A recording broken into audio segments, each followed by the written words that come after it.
15 दिन में जिन्होंने हमलावर होकर डयाला पे नियाजी साहब को छुड़वा के ले जाना था, रिहा करवा लेना था, जिन्होंने गवर्नर हाउस को बंद करना था, ताला लगा देना था, जिन्होंने इस्लामाबाद पे कब्जा करना था, जिन्होंने इस्लामाबाद पे हमलावर होना था, जिन्होंने इस हुकूमत का तख्ता पलट देना था, जिन्होंने इस्लामाबाद से डी चौक से हिलना नहीं था जब तक नियाजी साहब को रिहा ना करवा लेते, वो खुद दूसरी बार जो है वो उठाए जाते हैं, गायब हो जाते हैं। एक बार 8 घंटे गायब रहते हैं, एक बार 24 घंटे से ज्यादा गायब हो जाते हैं। अब इसमें भी दो स्टोरीज हैं।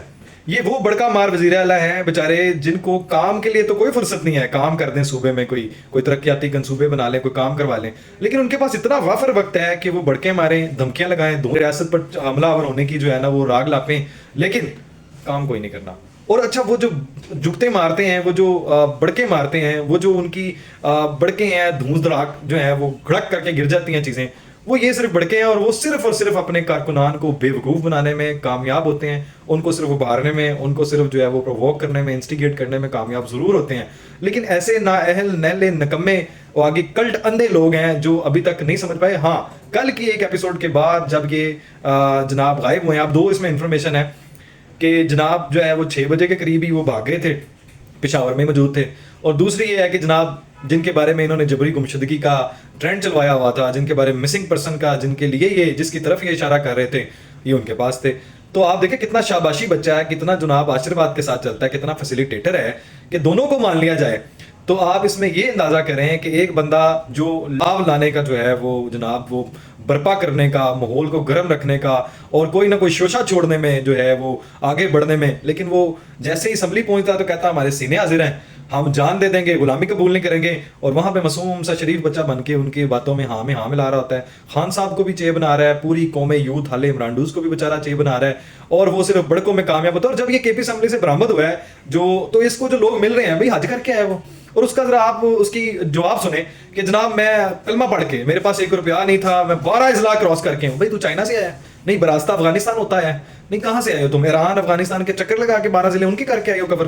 कौन सा तुम पहाड़ ढा के लोग तुम्हें चूम रहे हैं, गले लगा रहे हैं? ओ भाई बुजदिल शख्स है।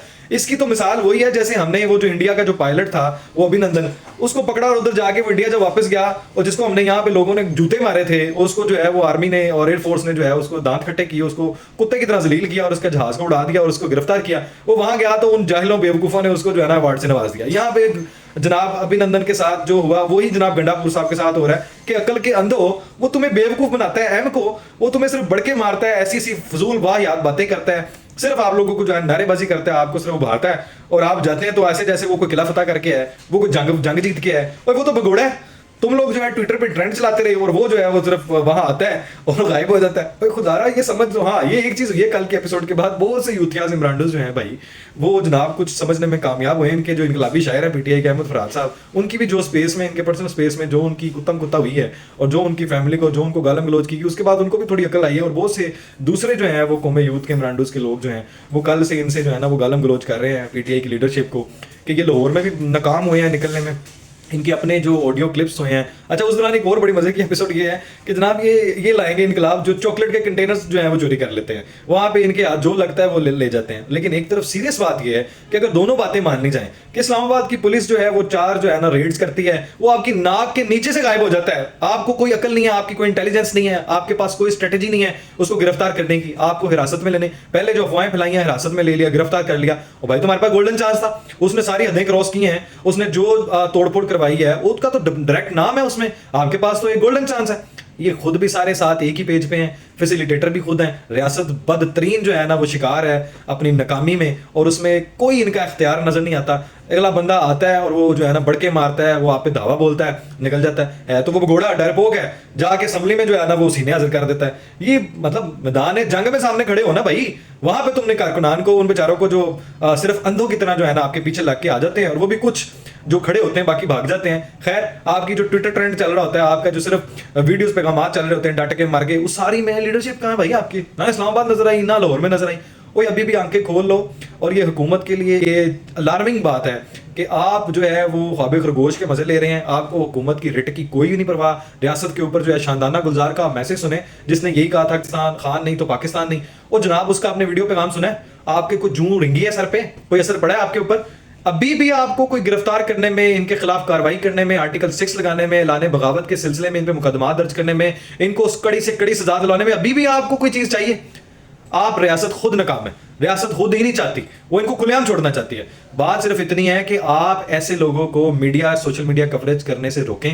आप इनके जो सिर्फ प्रोपेगेंडा फैलाते हैं, झूठ फैलाते हैं, और ये तो पहले तो है ना, ये न्याजी ये जो है कल्ट, ये फसाद से मिलने से सारों को रोके। अदालत इसमें है तो अदालत की भी जो है अकाउंटेबिलिटी करें, क्योंकि जब तक ये फितना फसाद नहीं कुचला जाएगा, मुल्क में कोई अमन नहीं होना, मुल्क में कोई बिजनेस प्रमोट नहीं होना। आपके हालात जो हैं वो बद से बदतर होते रहेंगे, चीजें जो है वो वर्स्ट से वर्स्ट तरीन होती जाएंगी, बदतरीन होती जाएंगी।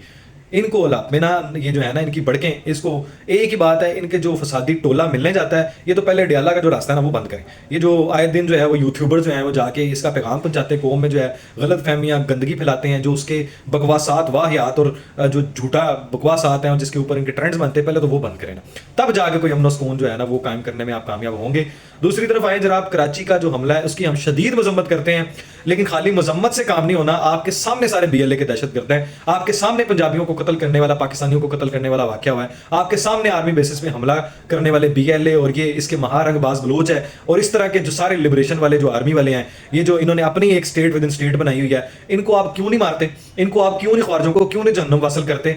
और ये आप देखें कि इसकी खुशी जो है, कराची में जो हमला हुआ है, चाइनीज को कत्ल किया, कैसे पर बिजनेस प्रमोट होगा? कोई क्यों आपके मुल्क में आके बिजनेस करेगा जब वो अपने आप को सेफ ही नहीं समझता? इसका एक ही हल है, ये जो महारंगबाज जैसे, पश्तून मूवमेंट जैसे, इन सब का जब तक आप सियासी ये जो इनकी गले नहीं घोंटेंगे, जब तक इनको सजाएं नहीं देंगे, जब तक रियासत मुखालिफ जो है वो कुव्वतों को आप उनका सर नहीं कुचलेंगे। अब आप देखिए कराची जो हमला होता है, इसमें दो लोग खुश हुए, एक BLA वाले, एक PTI वाले। अभी भी आपको इनको कलदम करने में कोई आपको रीजन चाहिए, कोई आपको लॉजिक चाहिए, कोई आपको इससे बेहतर वजह चाहिए? आप फिर भी खामोश हैं। किस चीज का आपको इंतजार है? आप क्यों नहीं इनको पकड़ते? क्यों नहीं आप इनके खिलाफ कार्रवाई करते? क्यों नहीं इनको अंजाम तक पहुंचाते? जब तक इनको नहीं कुचला जाएगा, इन सांपों को, रियासत मुखालिफ जो हैं, और ये जो आम मासूम इनोसेंट डिसेंट लोगों में जो है ये फसाद फैलाते हैं, फितना फैलाते हैं, झूठ फैलाते हैं, जब तक आप ये डिजिटल दहशतगर्द जिनको आपने नाम दिया हुआ है, जब तक इनको नहीं कुचलेंगे, मुल्क में अमन नहीं होगा। आप इनका सद्देबाब नहीं करेंगे, इनका हल नहीं निकालेंगे, ये मामला तो नहीं सुलझेंगे। गंडापुर साहब की बड़कों का जो इलाज है वो अगर आप नहीं निकालेंगे, ऐसे फैसिलिटेशन, ऐसे लगता है हुकूमत, रियासत, PTI सारे एक ही पेज पे हैं। तो चीज़ों को दुरुस्तगी की तरफ लाना तो आपको अमल करना होगा, सजाएं देनी होंगी। इसमें अगर कोई भी रुकावट आती है रियासत की रिट कायम करने में, अमन व अमान पाकिस्तान का कायम करने में, ये शानदाना गुलजार जैसे, सिमाबिया तायर जैसे, जरताज गुल जैसे, ये उमर अयूब जैसे, या वो कोई भी हो जो मुल्क के खिलाफ भूंकता है, जो मुल्क के खिलाफ जो है वो लोगों को उभारता है, इंस्टिगेट करता है, प्रोवोक करता है, इसको डिवीजन की तरफ लेके जाता है, तोड़ फोड़ करता है, अगर आप दूसरी रियासतों की तरह इनका सर नहीं कुचलेंगे, इनको सजाएं नहीं देंगे, मुल्क नहीं आगे चल सकता।